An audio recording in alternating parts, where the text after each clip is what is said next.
Hi everyone, I'm Apero. I'm a member of Team Aretusa, and today I'll be covering all the different Nilfgaard leader abilities. As usual, let's not talk about it, let's just do it. When you select Nilfgaard as being your faction, you can see all the different leader abilities laid out in front of you. They're listed under Basic and Advanced. Personally, I would choose to just ignore those titles and just go with what fits best for the deck that you're playing with. The first leader ability to consider is Strategic Withdrawal. Now, Strategic Withdrawal brings a Nilfgaardian unit off the board back into your hand, boosts it by 2, and then allows you to play any card from your hand. So you could replay the unit +2 that you've drawn back into your hand, or you could play any other card from your hand that you would like. One of the most important things to consider with Strategic Withdrawal is that it must be a Nilfgaardian unit.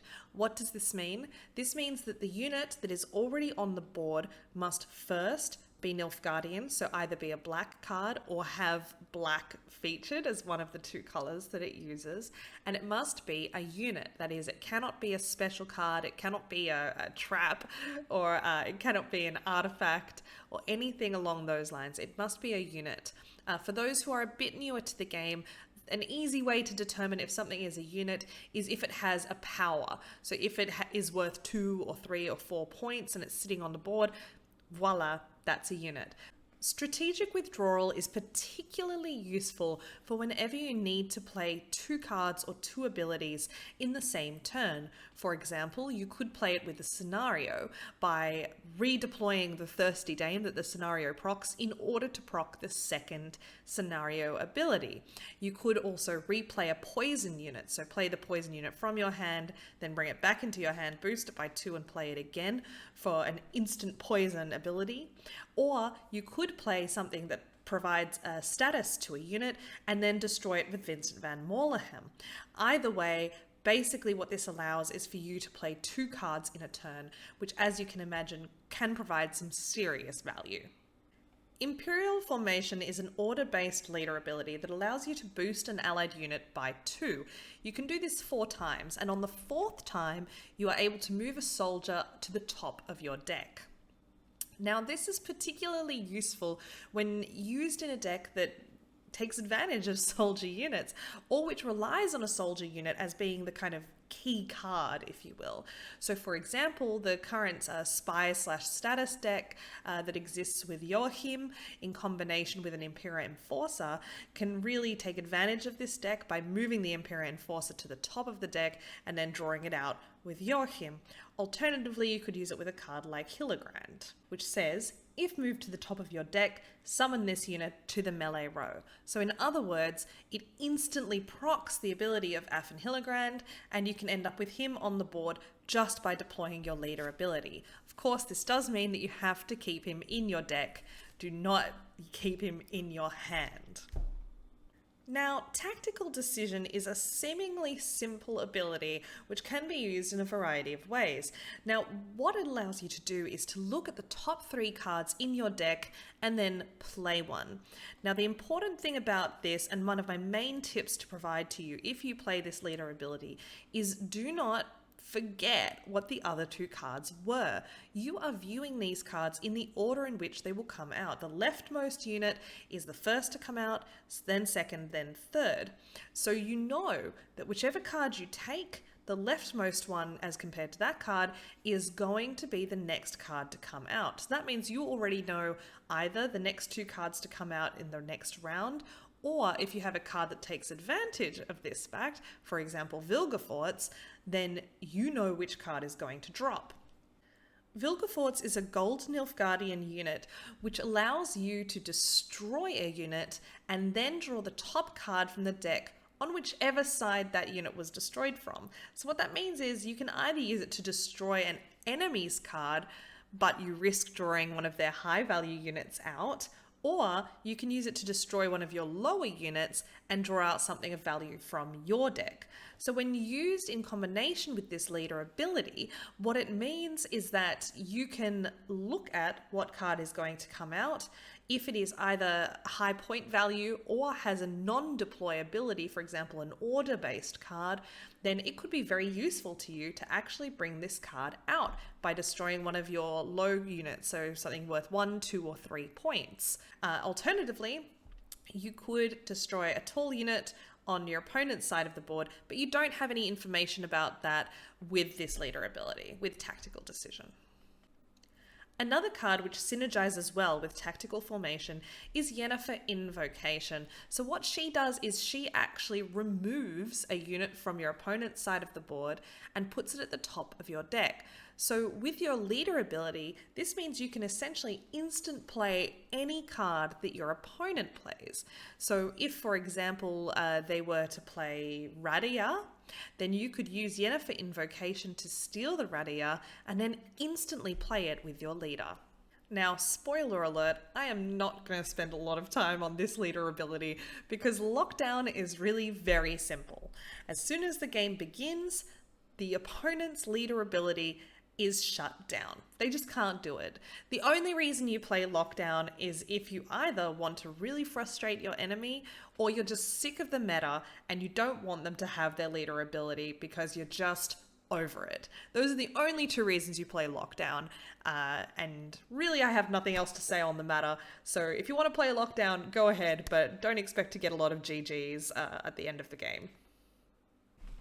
Enslave is a slightly trickier leader ability to explain. So let's just read it word for word. It's an order-based leader ability that allows you to seize an enemy unit with 3 power or less. That's the basic level, right? But that value is raised by 1 for every 4 tactics that you have in your starting deck. What does that mean? As soon as you have 4 tactic cards, you can then seize an enemy unit worth 4 power or less. If you have 8 tactic cards in your starting deck, you can seize an enemy unit with 5 power or less. And if you manage to get 12 tactics into your deck, then you can seize an enemy unit with 6 power or less. One of the benefits to Enslave is, of course, that it synergizes well with tactics and tactic-based cards. It also gets you an instant point swing that can be very useful. You can steal engines from your opponent's side, which also provide a lot of value over time. And frankly, it's just really fun to play. The downside, of course, is that it does limit your deck building. You have to make sure you build those tactics into your deck. So cards which synergize well with Enslave include things like Hefty Helga, basically anything that takes advantage of tactics, right?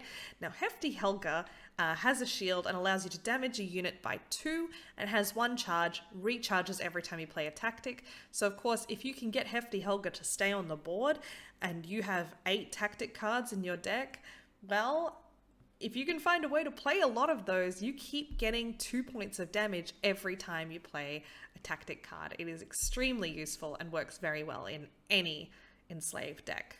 Another no-brainer card for an Enslaved deck is Menno Coern. He allows you to play a tactic card from your deck. We call this tutoring. Yes, it's the ability to pull out a certain card or cards from your deck with another card. Menno is perfect for this deck and it works very well with this leader ability with Enslaved decks. The last Nilfgaard leader ability is Double Cross. Now, Double Cross allows you to create and play a card from your opponent's hand. Now, what is important to note about this is several things. Firstly is that it's a create ability. So create shows you 3 different options and then you choose from those options. The second thing to note is that this is from cards in their hand, not in their deck. So it's not like Bribery. It's not just a leader version of Bribery. It's only what's in their hand. So this gives you crucial information as to what they have. So it's very commonly played when the opponent has only 4 or 3 cards left in their hand so that you know exactly what is still to come from them in that round. So this could be very useful, for example, in a round 2 where you're not sure if you should push the last few cards or not.